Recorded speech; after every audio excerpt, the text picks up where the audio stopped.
ओम शांति।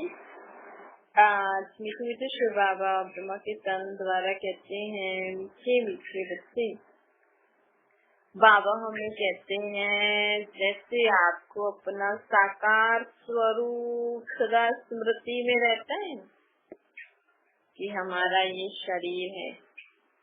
साकार स्वरूप मतलब ये अपना शरीर वाला रूप सदा स्मृति में रहता है, सहज ही याद होता है ना, ये हमारा शरीर है। वैसे शरीर को चलाने वाली मैं आत्मा, हमारा निराकारी स्वरूप ही सदा और सहज हमें स्मृति में रहना चाहिए। हमें जैसे अपना ये साकारी 5 तत्वों का शरीर सदा याद रहता है। कोई हमें फोटो दिखाए ये कौन है तो हमें सदा याद रहेगा, याद रहता है ना, हाँ मेरी शक्ल है ये। कोई अपनी शक्ल को भूल सकता है? वैसे ही हमें हमारे शरीर को चलाने वाली जो निराकार आत्मा है, उसका रूप भी हमें कभी भूलना वो नहीं होना चाहिए। हमें सहज याद होना चाहिए कि शरीर को चलाने वाली मैं आत्मा शक्ति, मेरा रूप निराकार है। मेरा रूप निराकार और मैं शरीर में कहाँ निवास करती हूँ? भ्रुकुटी के बीच। अब जब भी अपने आप को आईने में देखती हो तो एक नहीं 2 देखना। जैसे जहाँ बिंदी लगाते हैं ना, वहाँ हमारी आत्मा निवास करती है, तो लोग सोचते हैं ये सुहाग की निशानी है और जो भी कुछ बोलते हैं। फिर मैंने यहाँ बिंदी लगाना मतलब सबको बिंदी लगानी चाहिए। यहाँ पे मंदिर में यहाँ बिंदी क्यों लगाते हैं? यह हमारी आत्मा निवास करती है, अर्थात हमारी आत्मा रूपी ज्योत सदा जगी रहे। लोग ज्योत क्यों जलाते हैं? ज्योत को इतना महत्व क्यों देते हैं? क्योंकि ज्योत अर्थात हम आत्मा ज्योति स्वरूप है। कभी भी जला हुआ दीपक बुझ जाता है तो उसको अशुभ को क्यों मानते हैं? तो हमारी आत्मा की ज्योति कभी बुझनी नहीं चाहिए। कब कहाँ पे 24 घंटे ज्योत जली हुई होती है। मतलब कि हमारी आत्मा रूपी ज्योत सदा जगती रहे, कभी बुझे नहीं। लोगों ने अपने आप को भूला है ना, इसके बदले वो सूर्य ज्योत जगा देते सुबह शाम। लेकिन हमें सदा याद रखना है, जब भी आप अपने को आईने में देखते हो या जब भी आप शरीर को स्नान कराते हो, तैयार करते हो, तो हमें अपनी आत्मा का भी ध्यान रखना चाहिए। परमात्मा को याद करना मतलब अपनी आत्मा को स्नान कराना। परमात्मा की महावाक्य सुनना मतलब अपनी आत्मा को श्रृंगारना। तो इस उद्देश्य से हमें भगवान को याद करना चाहिए। भगवान का ज्ञान क्यों सुनना है? याद करके अपनी आत्मा की भलाई करनी है। क्योंकि परमात्मा की याद की शक्ति से हमारी आत्मा के जो भी पाप कर्म हैं, जो भी लेप हैं, जो भी हमारे अंदर विकार बुराइयां हैं, वो खत्म होते जाते हैं। और ज्ञान सुनने से हमारी आत्मा में गुणों की धारणा होती है, ज्ञान की धारणा होती है, समझ बढ़ती है हमारी। यही तो श्रृंगार है हमारी आत्मा। तो जब भी आप आईने में देखो, अपने शरीर के साथ भ्रुकुटी के बीच में मेरी आत्मा भी है। वो आत्मा दिखती नहीं है लेकिन है। मैं आत्मा ज्योतिर्बिंदु और मैं आत्मा अपने परमात्मा बाप की चित्र छाया के नीचे हूँ। ऐसा हमें अपने निराकार आत्मा का स्वरूप भी हमें सदा बुद्धि में रहना चाहिए, कभी भूलना नहीं चाहिए। उसको अपना बनाओ। जिसे कहते हैं ना, जैसे आपको कोई आपकी फोटो दिखाए तो आप बोलोगे ये तो मेरी फोटो है। हमने इस शरीर को अपना बनाया है ना। वैसे दुनिया में सभी आत्माओं का रूप तो निराकार ही है। ऐसे नहीं आपकी आत्मा अलग है, आपके पड़ोस, आपके साथ जो और रहने वाले, नहीं, रूप एक जैसा ही है, साइज एक जैसा ही है। भगवान की आत्मा का साइज भी हमारे जैसा ही है। तभी तो आत्मा को परमात्मा कहते हैं। लेकिन आत्मा तो परमात्मा नहीं है। लेकिन जैसे हम एक सारी चीज सेम टाइप की बहुत सारी बना ले, और वो चीज है तो अलग अलग, लेकिन साइज, शेप, कलर, रंग, रूप सब एक जैसे ही। तो हम ये थोड़ी बोलेंगे 100 चीजें नहीं, एक चीज है, ये सब एक ही है, ऐसा थोड़ी बोलेंगे। अब 100 अलग अलग चीजें हैं तो अलग अलग ही बोलेंगे ना, एक थोड़ी बोलेंगे। वैसे ही हम सभी जो विश्व में जितने लोग हैं ना, चाहे आप बोलो ये गरीब है, ये अमीर है, ये मुस्लिम है, ये हिंदू है, लेकिन परमात्मा कहते हैं आप सब शरीरों के अंदर सेम साइज की आत्मा है, दिखती भी एक जैसी है।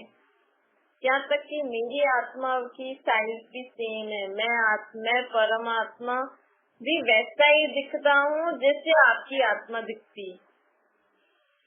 साइज, रंग, रूप सब एक है, सिर्फ क्या अलग अलग है, पार्ट अलग अलग है।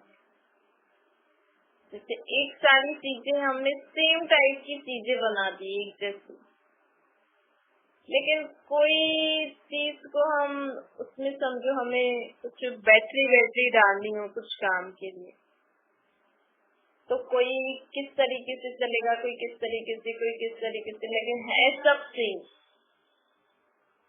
तो ऐसी बात देखो, मोबाइल सबके सेम ही होते हैं, लेकिन उस मोबाइल में बैटरी भी सेम डलेगी, लेकिन कोई जो उसमें सिम डालेगा, कोई रिलायंस की डालेगा, कोई जियो की डालेगा, कोई एयरटेल की डालेगा, तो फिर उनके फोन जो भी डाटा होगा वो भी सबका अलग अलग होगा। आप सोचो, एक ही एयरटेल मतलब एक ही कंपनी के मोबाइल, सेम साइज सेम, लेकिन उन सब में अलग अलग सिम डली है, इसमें एयरटेल, जियो, रिलायंस ऐसे सब, और उनमें जो मेमोरी कार्ड डला है उसमें डाटा भी अलग अलग है। तो हम मोबाइल देख के पहचान सकते हैं ये किसका है, लेकिन उनकी कॉन्टैक्ट लिस्ट, उनके मेमोरी कार्ड पे जो डाटा है, उनकी सिम से हम पहचान सकते हैं, उनके नंबर से हम पहचान सकते हैं ये फलाने का मोबाइल है। ऐसे ही हम सब आत्माएं, भगवान की आत्मा का साइज भी एक जैसा है, लेकिन हम सभी आत्माओं में अलग अलग पार्ट भरा हुआ है। किसी आत्मा में पार्ट भरा है कि वो सत्युग में आने वाली आत्मा है, कोई आत्मा में पार्ट भरा है कि उनको मुस्लिम धर्म में आके पार्ट बचाना है, किसी आत्मा में पार्ट भरा है कि उनको सन्यासी धर्म में आना है, किसी आत्मा में पार्ट भरा है कि उनको क्रिश्चियन धर्म में आना है, किसी का पार्ट भरा है कि वो त्रेता युग में आएगी, किसी का है द्वापर युग का, किसी का कलयुग का, कोई अभी भी आ रही है आत्मा ऊपर से। तो हम सब आत्माओं का साइज सब एक है, लेकिन पार्ट अलग अलग है। तो हम जब भी हम आईने में देखें तो अपने को सिर्फ शरीर नहीं देखो, ये देखो कि हाँ, इस शरीर को चलाने वाली मैं आत्मा प्रकृति के बीच में बैठी हूँ। मुझे आत्मा की शक्ति से ही ये आंखों से मैं देख सकती हूँ, मुख से बोल सकती हूँ, हाथों से काम कर सकती हूँ। अगर मैं आत्मा इस शरीर में नहीं हूँ तो ये शरीर खत्म, किसी काम का नहीं है। और मुझे आत्मा का बाप कौन? परमात्मा। जैसे हमें ये याद, हम अपनी आत्मा का रूप अपने आप को ये मान लेंगे कि हाँ मैं आत्मा हूँ, आप अनुभव करो तो हमारी आत्मा का बाप परमात्मा ये भी याद आ जाएगा। दूसरा, हम रहने वाले परम धाम की ये भी याद आ जाएगा। तो बाबा कहते हैं जिस तरह आपने अपनी देह को अपनाया है, देह के संबंधी पदार्थ वस्तुओं को अपनाया है, ऐसे इसको भी अपनाओ, इसको भी अपना बनाओ। इस स्मृति को, अपनी आत्मा के उस रूप को भी अपना बनाओ कि हाँ मैं आत्मा निराकार ज्योतिर्बिंदु इस प्रकृति के बीच में बैठी हूँ, मेरा असली घर ऊपर परम धाम है, मेरा बाप परमात्मा है। और फिर मुझे आत्मा के गुण क्या है? रोज अपने आप को देख के लोग अपने शरीर को श्रृंगारते हैं ना, पहले शरीर को देखेंगे, फिर उसको श्रृंगारेंगे, फिर देखेंगे कुछ गड़बड़ है, सब ठीक है। तो किसी किसी की आदत है बीच बीच में भी घड़ी घड़ी देखेंगे कुछ खराब तो नहीं हुआ। ऐसे है ना, रोज अब आप जब शरीर को देख के श्रृंगारते हो ना, तो आपसे कल से ना अपनी आत्मा को भी देखना, और उसको कैसे श्रृंगारोगे? हाँ, सही में आत्मा ज्ञान स्वरूप, सुख स्वरूप, शांत स्वरूप, शक्तिशाली, सदा खुश रहने वाली, मैं आत्मा परमात्मा का बच्चा हूँ, मैं आत्मा प्रेम स्वरूप हूँ, आनंद स्वरूप हूँ, सदा जीवन में मौत की जीवन जीने वाली आत्मा। ऐसे अपनी आत्मा को परमात्मा की याद में रहकर श्रृंगारना। तो परमात्मा हमारी आत्मा में किरणें दे रहे हैं। जैसे जैसे हम संकल्प करें वैसे वैसे बाबा हमें किरणें देते जा रहे हैं। हाँ, ये शांत आत्मा है, सुखी आत्मा है, शक्तिशाली आत्मा है, खुश रहने वाली। ऐसे अपने आप को हमें श्रृंगारना भी है। रोज अपने आप को मान भी दो। जैसे कोई अपने आप को बोलता है ना, मैं दुखी हूँ, शांत हूँ, बीमार हूँ, बहुत परेशान हूँ, मैं तो थकी हुई हूँ, इसलिए हम अपने आप को डिसरिस्पेक्ट करते हैं। अपने आप को मान दो, अपनी आत्मा को श्रृंगारो। नहीं तो क्या होता है, कई दुनिया में ना कई बार किसी इंसान को है ना उसके कर्मों अनुसार, इसके कर्म ऐसे होते हैं कि जो आता है ना उसको डांटता ही रहता है, उल्टा सुल्टा ही बोलता रहता है, तू ऐसी है, ऐसी है, तू ऐसी है, ऐसी है, ऐसी है, तू ऐसा है, ऐसे बोलते रहते हैं। तो वो आत्मा भी सोचती है, हाँ मैं बहुत खराब हूँ, मैं ऐसी हूँ, मैं ऐसी हूँ। वो सोचते हैं कि सब मुझे बोलते हैं तू ऐसी है, ऐसी है, ऐसी। तो वो भी सोच, सारा दिन उसके वही दिमाग में घूमता रहता है, मैं ऐसी हूँ, ऐसी हूँ, ऐसी। तो वो आत्मा वैसी बनती जाती है। जैसे बोलते ना, बोलो मैं भैंस हूँ, भैंस हूँ, भैंस हूँ, तो भैंस जैसे बनते हैं। ऐसी कोई बोले ना, मैं तू ऐसी है, ऐसी है, ऐसी है, लेकिन हमें हमेशा क्या याद रखना है, मैं कौन सी आत्मा हूँ?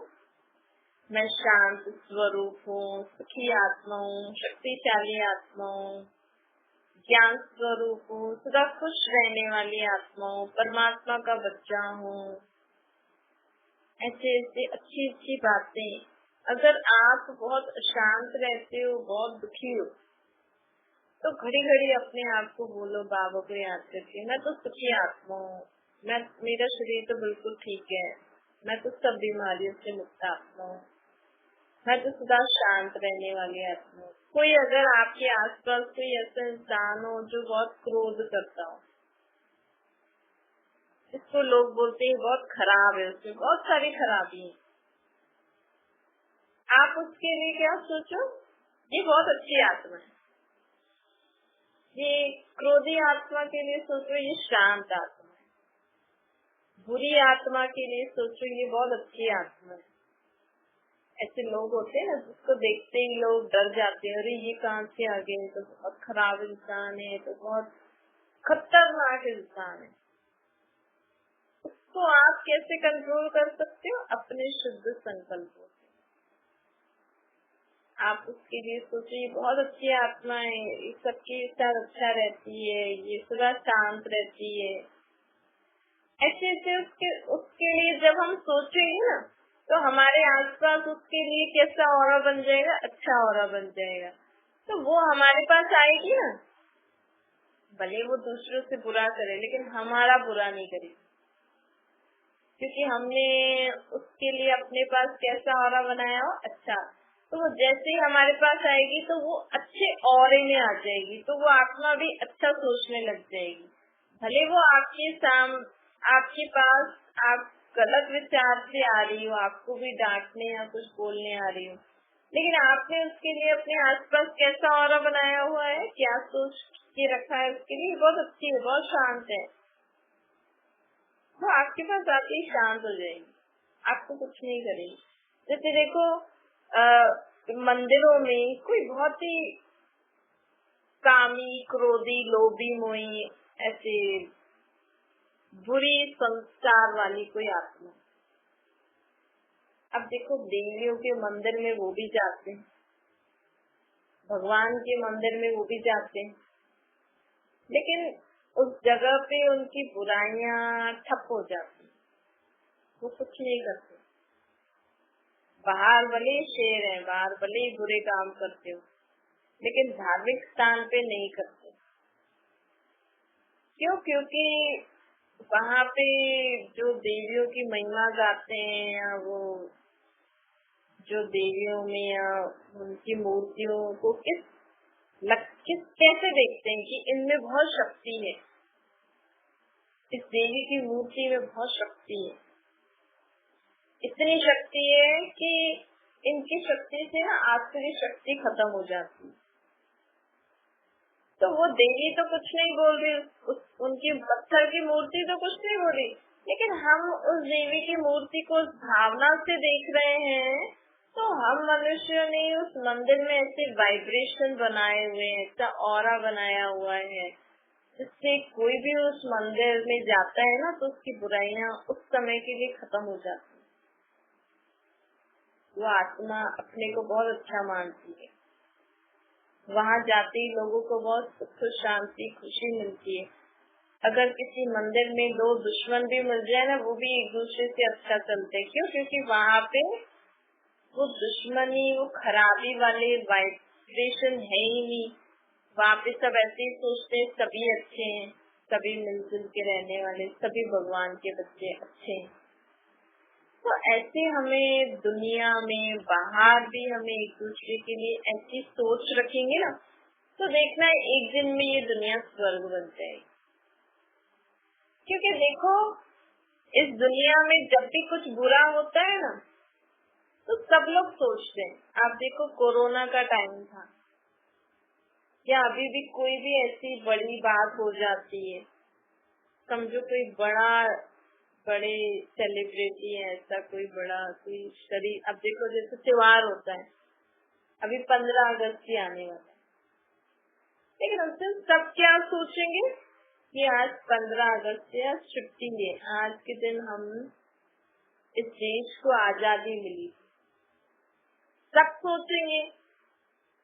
तो एक देशभक्ति की भावना, एक अच्छा माहौल सबके मन में आ जाता है, वो संकल्प एक पूरे भारत देश में देखो वाइब्रेशन कैसे हो जाते हैं। आप देखो दिवाली है, होली है, राखी है, तो ये त्योहार, ये जो होते हैं, ये न करने वाले भी, लेकिन जब पूरी दुनिया के लोग ऐसे सोचते हैं, पूरे भारत देश के लोग सोचते हैं कि आज स्वतंत्रता दिवस है, आज बहुत अच्छा दिन है, आज राखी है, आज बहुत अच्छा दिन है, आज दिवाली है, आज बहुत अच्छा दिन है, आज ये करेंगे, तो न करने वाले भी दुनिया के वाइब्रेशन जो आसपास खुशी का माहौल होता है, सब एक साथ सोचते हैं, तो वो भी खुश हो जाते हैं।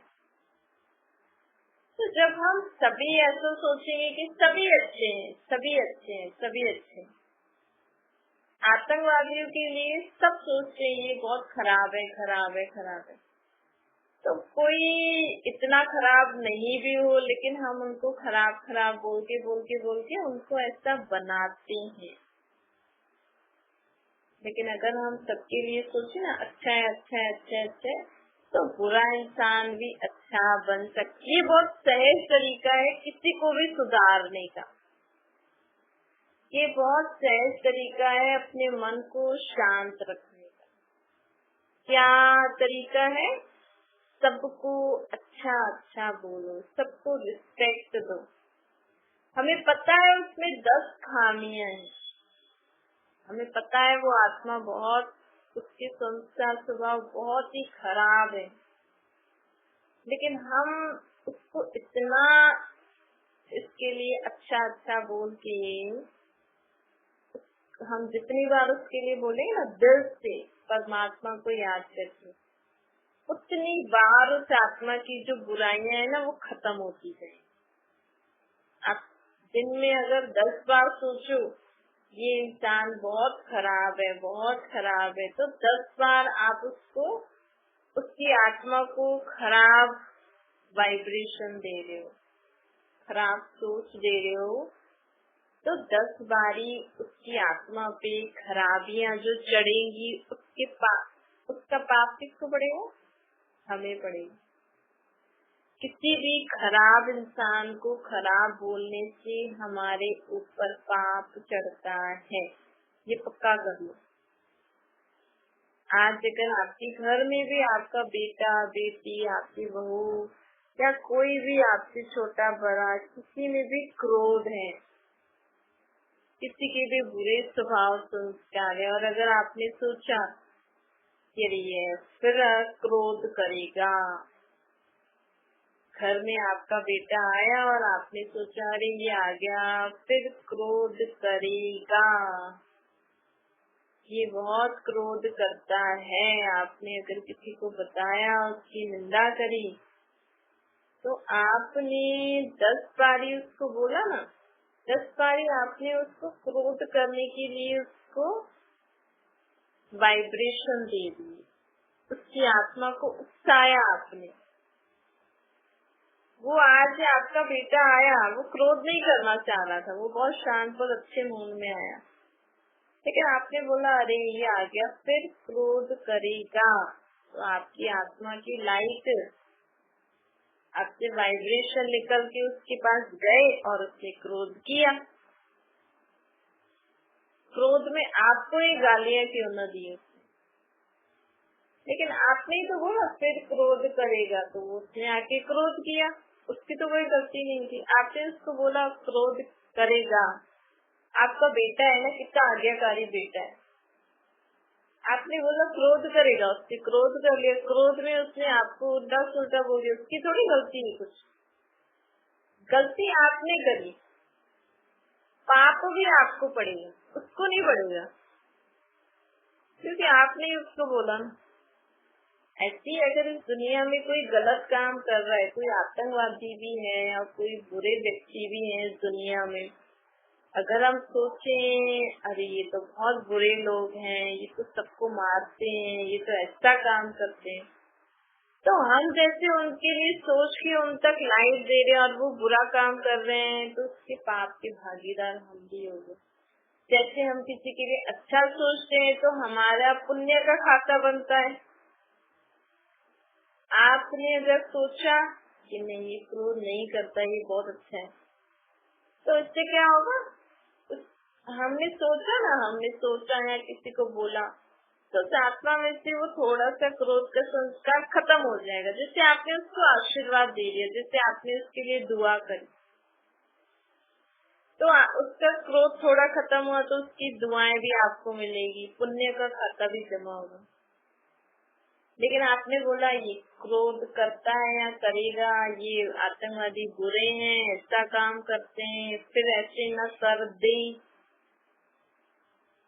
तो फिर हमें वो जो गलत काम करेंगे उसमें भी हमें भुगतना पड़ता है।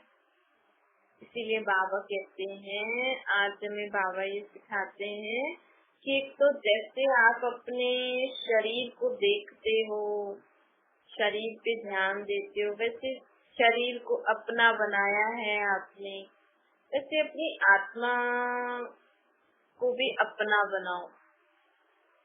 जब भी आप आईने में देखो, अपने शरीर के साथ अपनी आत्मा भी, मैं भृकुटी के बीच में बैठी हूँ और परमात्मा को याद करके अपनी आत्मा को ज्ञान गुण शक्तियों से श्रृंगारना, शांति प्रेम आनंद ज्ञान पवित्रता शक्तियाँ, ये संकल्प करके बाबा की किरणों से श्रृंगारना। और दूसरा बाबा कहते हैं सबके लिए अच्छा सोचना, खुद को भी मान दो, मैं भी बहुत अच्छी हूँ और सब बहुत अच्छे। जैसे लोग बुराई में पक्के हो गए ना, आप इस संकल्प में पक्के हो जाओ कि सब अच्छे हैं, सब अच्छे हैं, सब अच्छे हैं, मैं भी बहुत अच्छी हूँ, सब भी बहुत अच्छे हैं। अच्छा अच्छा अच्छा कहते कहते हम भी अच्छे बन जाएंगे और सब भी अच्छे बन जाएंगे। अच्छा मीठी मीठी बच्चे पुष्टि माता पिता बाप दादा का याद प्यार और गुड मॉर्निंग रूहानी बाप की हम सभी रूहानी बच्चों को नमस्ते। हमारी भी रूहानी माता पिता बाप दादा को याद प्यार गुड मॉर्निंग और नमस्ते। वरदान है पास्ट प्रेजेंट और फ्यूचर को जान माया जीत बनने वाले मास्टर प्रकाशदर्शी बनो। बाबा कहते हैं जो बच्चे तीनों कालों को जानते हैं ना तो जीवन में कभी हार नहीं खाते। इधर सोच समझ के काम करो ताकि हम जीवन में कभी हार नहीं खाएंगे, क्योंकि जो सोच समझ के काम करते हैं ना उनकी बुद्धि में स्पष्ट होता है कि अगर मैं ऐसा करूंगा तो ये नुकसान होगा, इससे तो ऐसे कर लो, तो वो जीवन में हमेशा विजयी हो जाते हैं। तो जो सोच समझ के काम करते हैं ना उनमें एक विशेषता होती है कि वो कार्य करते हुए अगर कोई ऐसी चीज भी आ गई तो वो उनसे आकर्षित नहीं होते। ऐसा नहीं कार्य करते करते कुछ और उनको नजर आ गया और वो अपना वो काम छोड़ के दूसरी जगह पे चले जाएंगे। नहीं, तो आगे पीछे की बात सोच के काम करते हैं ना वो अपना काम एक्यूरेट करते हैं, वो कभी भी किसी से आकर्षित नहीं होते हैं। स्लोगन है जिनके पास सरलता का गुण है उनके लिए संगठन में चलना बहुत है। संगठन में 3-4 जने लोग हों, 5-6 जने हों, कितने भी हों, लेकिन हमारा अगर स्वभाव संस्कार इजी नहीं होगा, हम बोले नहीं मुझे तो ऐसे ही करना है, मुझे तो ऐसे ही पसंद है, मैं तो ऐसे नहीं चल सकती, तो उसमें मतलब उनमें सरलता का गुण नहीं, इजी नेचर नहीं है उनका, तो फिर वो अपने आप को चेंज नहीं कर सकते, तो फिर सबके साथ मिलके कैसे काम कर सकते हैं। अपनी मर्यादाओं में रहकर हम संगठन में अपने आप को जितना मोल्ड कर सकें, सबके साथ मिलजुल के चल सके, तो हमें संगठन में चलना सहज होता है। अगर आपका सरलता में आपका गुण नहीं है आपके अंदर, लेकिन आप चाहते हो मेरे अंदर हो, या आपके घर में किसी में नहीं है, तो आप उनमें वो गुण कैसे बढ़ सकते हो स्वयं में, और उनमें संकल्प करो। ऐसे नहीं सोचो कि मैं किसी से एडजस्ट नहीं कर सकती या ये किसी से एडजस्ट नहीं कर सकती।